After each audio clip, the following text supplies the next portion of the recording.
The overall goal of this automated robotic dispensing technique is to create a surface for topographical cell guidance, and then deliver cells to these features following a programmed pattern, allowing control over cell behavior and distribution. This method can help answer key questions in the field of biomedical engineering, such as how surface topologies can affect cell behavior, both in monoculture and in co-culture. The main advantage of this technique is that it is less time consuming to program and print cell guidance pattern compared to more established methods.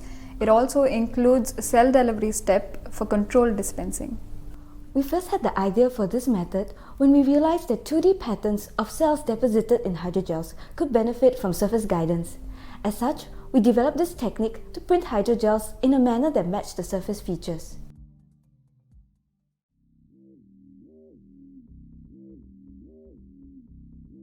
This protocol describes the use of a back pressure-assisted robotic dispensing system as a surface etching and extrusion-based bioprinter. To prepare a polystyrene surface for the etching and printing, select a 1 mm thick polystyrene sheet. Thicker sheets will bow more. Then, treat the sheet with oxygen plasma. Set the oxygen gas regulator to 2 bars. Then, switch on the plasma machine and turn on the vacuum pump. Proceed to program the machine for 150 watts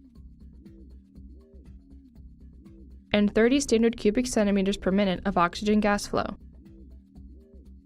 and expose the sheet to these conditions for 10 minutes. Then, evacuate the chamber and seal the door and start the cycle.